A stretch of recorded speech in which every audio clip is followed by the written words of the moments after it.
Assalamualaikum warahmatullahi wabarakatuh. Selamat datang di presentasi kelompok kami, yaitu dengan judul materi Sistem Koordinasi pada Tumbuhan Mata Kuliah Biologi Dasar. Kami dari kelompok 3 beranggotakan 3 orang, yaitu Lutfia Salwa, Juhaini, dan Regina Rahayu Putri. Sebelum kita membahas lebih lanjut tentang sistem koordinasi pada tumbuhan, kita harus mengetahui apa itu sistem koordinasi. Sistem koordinasi adalah suatu sistem yang mengatur atau mengkoordinir segala aktivitas biologis tubuh organisme, terutama terhadap perubahan-perubahan lingkungannya, baik eksternal maupun internal, sehingga organisme itu selalu dalam keadaan normal dan harmonis. Karena kita sudah mengetahui apa itu sistem koordinasi, kita akan masuk ke materi gerakan pertumbuhan. Seperti yang kita ketahui, bahwasanya ciri organisme adalah bergerak, sedangkan gerak pada tumbuhan disebabkan oleh ada atau tidak adanya rangsangan. Nah, rangsangan ini bisa saja cahaya, sentuhan, kinerja, gravitasi, dan suhu. Dan arah gerak tumbuhan tersebut ada yang mendekati, ada pula yang menjauhi rangsangan. Berdasarkan ada atau tidak adanya rangsangan, gerak pada tumbuhan dapat dibedakan menjadi 2 bagian, yakni gerak endonom dan gerak etionom. Gerak etionom adalah gerak yang dapat dipengaruhi oleh rangsangan dari luar. Rangsangan ini dapat berupa fisik, kimia, ataupun mekanik. Kita ambil contoh rangsangan fisika, misalnya suhu, cahaya, dan juga gravitasi. Sementara untuk rangsangan mekanik dapat berupa sentuhan dan tiupan angin. Selanjutnya yaitu pada contoh rangsangan kimia adalah kadar racun serta pupuk. Sedangkan endonom merupakan gerak non-pengaruh faktor. Contohnya yaitu mengalirnya protoplasma yang dapat dilihat pada sel-sel elodia dan gerak kromosom saat membelah. Pada gerak etionom dapat dibedakan menjadi 3 bagian, yaitu tropisme, nasti, dan taksis. Tropisme adalah gerak tumbuhan yang arah gerakannya sangat dipengaruhi oleh arah datangnya rangsangan. Tropisme terbagi menjadi tropisme positif dan tropisme negatif. Tropisme merupakan gerak yang arahnya menghampiri atau pula mendekati rangsangan, sedangkan tropisme negatif adalah gerak yang arahnya menjauhi rangsangan. Yang kedua yaitu nasti. Nasti merupakan gerak bagian tumbuhan yang arah gerakannya tidak dipengaruhi sama sekali oleh adanya rangsangan. Gerak ini disebabkan dari perubahan turgor yang ada pada jaringan di tulang daun. Berdasarkan jenis rangsangannya, nasti dapat dibagi menjadi beberapa bagian, diantaranya tikmonasti atau sentuhan, fotonasti atau cahaya, niktinasti atau pengaruh gelap, termonasti atau suhu, dan nasti kompleks. Selanjutnya yang terakhir yaitu taksis. Taksis merupakan gerak yang hanya terjadi oleh adanya rangsangan dari luar. Seluruh tubuh tumbuhan itu bergerak dan arah gerak ini dipengaruhi karena ditentukan oleh adanya arah rangsangan. Dan berdasarkan jenis dari rangsangannya, taksis dapat dibedakan menjadi 3 bagian, yakni fototaksis, kemotaksis, dan juga galvanotaksis. Baiklah, saya akan melanjutkan materi tentang mekanisme fototropisme. Fototropisme merupakan gerak pertumbuhan ke arah datangnya cahaya.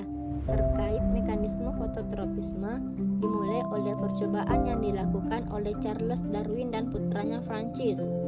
Percobaan dilakukan dengan menghilangkan ujung pucuk batang dan didapatkan hasil bahwa fototropisme tidak terjadi disebabkan hilangnya pucuk tersebut. Begitu pula ketika ujung pucuk dilapisi bahan yang tidak dapat ditembus cahaya. Namun, fototropisme tetap terjadi ketika seluruh bagian tumbuhan dikuburkan ke dalam pasir hitam halus dan hanya ujung pucuk yang berada di luar yang menyebabkan membeloknya batang. Hormon tumbuhan. Nah, di hormon tumbuhan terdapat beberapa jenis. Yang pertama, hormon auksin. Hormon auksin memiliki fungsi yaitu merangsang perpanjangan sel, mempengaruhi pembentukan batang, merangsang pembentukan bunga dan buah, merangsang pemanjangan titik buah, merangsang terjadinya proses diferensiasi, dan yang terakhir merangsang pembentukan akar lateral.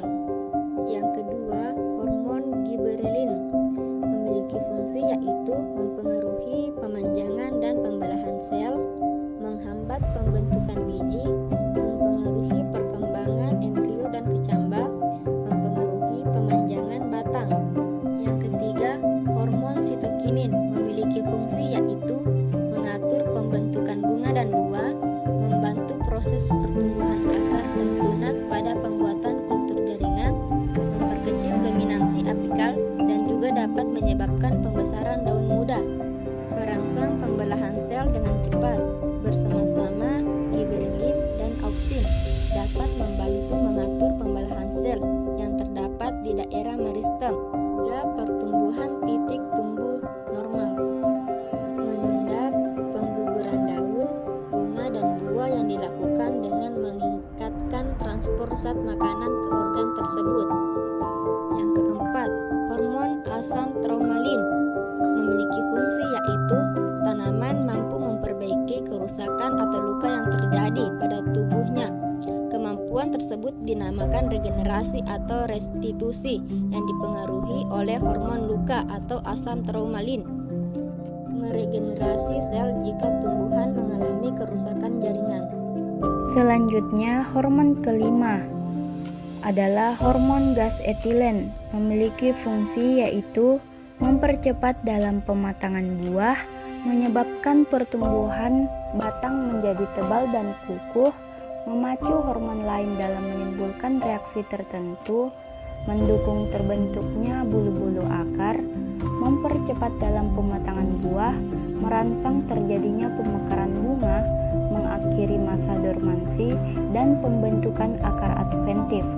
Hormon keenam adalah hormon asam absisat atau absisic acid yang memiliki fungsi yaitu menghambat perkecambahan biji, mempengaruhi terjadinya dormansi pada kuncup, menghambat pembelahan sel dan pembesaran sel, memperpanjang masa dormansi umbi-umbian, dan membantu tumbuhan dalam mengatasi tekanan pada lingkungan yang kurang baik.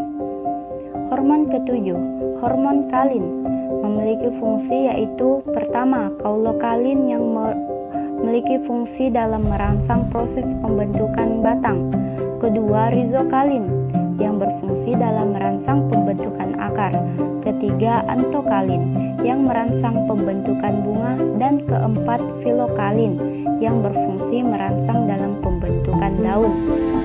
Hormon kedelapan, hormon salisilat atau salicylic acid, memiliki fungsi untuk mengaktifkan gen-gen untuk melindungi dirinya dari penyerang yang bersifat patogen.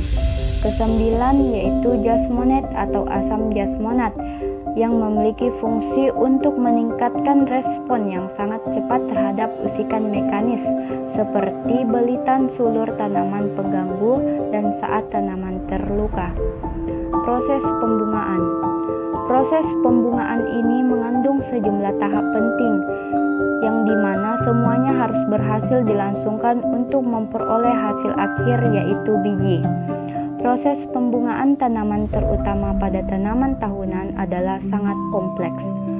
Adapun faktor-faktor yang mempengaruhi pembungaan, pertama faktor eksternal atau lingkungan yang meliputi suhu, cahaya, unsur hara, kelembaban, dan Neptun. Kedua, faktor internal yang meliputi genetik dan fitohormon. Itu tadi presentasi dari kelompok kami, kurang lebihnya mohon maaf dan kami harap apa yang kami sampaikan dapat bermanfaat dan dapat dimengerti oleh teman-teman. Saya akhiri, Assalamualaikum warahmatullahi wabarakatuh.